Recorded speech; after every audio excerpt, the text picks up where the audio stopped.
แหนมหน้าแน่ถ่ายวิดีโอคนแมงบุญน้ำเป็นผู้คุดเนาะอันนี้เนาะเห็นดาวพกดูอีกเติมแก๊สเห็นไหมน้ำแก๊สพิเศษต้นทุกอ้อมเลยเดี๋ยวน่าจะปลูกด้วยตัวนี้ด้วย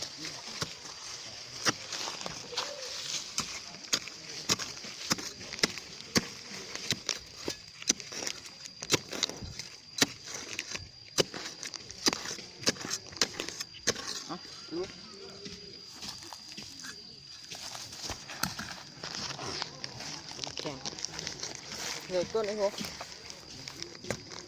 ต้นคือต้นออกกำลังกายเขียนกล้ามเดี๋ยว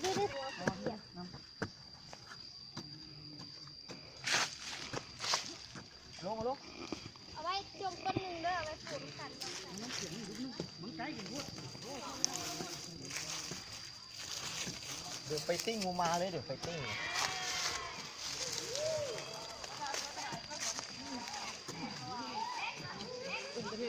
ทางหูนั่นนะบ่อย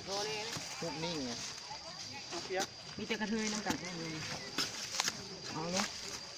นี่ดูมันจับมาต้นนึงน้ำฮะจับมาต้นนึงเปิ้ลฟาดด่างตลอดเลยโอ้โหขึ้นโคตรเลยว่ะ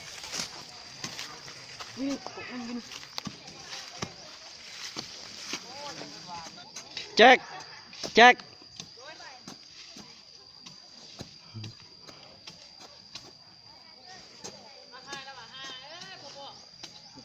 ถ่ายแล้ว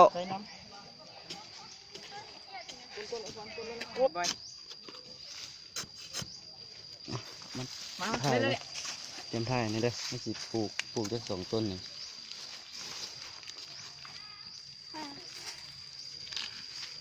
ทิ้งความเจ็บช้ำที่กอดดีเดี๋ยวบอกอะไรก้นให้ดูเขาบอกบ่อยนะมันกันหลายสิวะนี่อยู่เบิ้งแต่หัวเดี๋ยวนี่ต้นนี้เอาใส่อีกอยู่เลยแล้วเหยียบเด้อเดี๋ยวต้นสุดท้ายเลยปลูกแสกได้ไหมข้าเจ้าปักนะ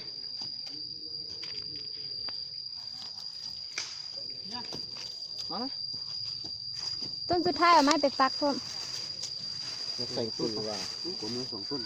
พอดีปลูก4 ต้นโอ้ยจอบจะกี่เมื่อนี่เอาเมื่อไปเสียเมื่อได้เขาเห็นเขาก็ว่าบ่อยรักต้นอะไรบ่เป็นยังเอาเมื่อเจริญปีเก่ามือดูนี่ตุ่มนะมันตุ่มนะเก่าดูเราจะตุ่มไปเลยนี่กัดกู้อย่างนั้นโอ้ยปลูกนี่นี่ทีมงานเขาปลูกเหมือนว่าทีมงานน้ำดื่มเหล้าเก่าว้าวดื่มเพื่อเดียวสักว่าวเป็นปีสร้างบาเถอะมันเห็ดเองมันว่าเอง เฮ้ยตัวโพสเอาไว้ปลูกเป็นรวมกันบ่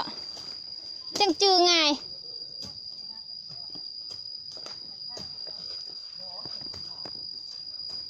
ไป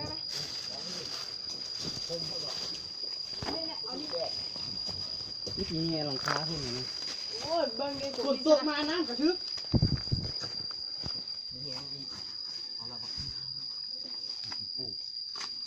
หลับ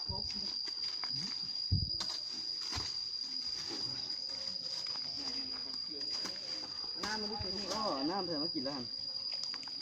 น้ำมีหดต้นไม้มีน้ำกินมันมาบอกปลูกก็คือมันบริบอกหดมันบอกมันคล้องหัววะมาปลูกต้นไม้บ่ให้มันหดน้ำมันหักอันนั้นเองแม่บอยเปียกแล้วนะนี่ลงมือเลยย่านเขาว่าไม่ว่าเขาจับให้ไปต้องไปถามว่าอ๋อเดี๋ยวไว้ปลูกรวมกันเอาไปปลูกรวมไปดีไหมมันเสียบนี่ใส่ไปปลูกใส่ร่วมกันไง ไปไหม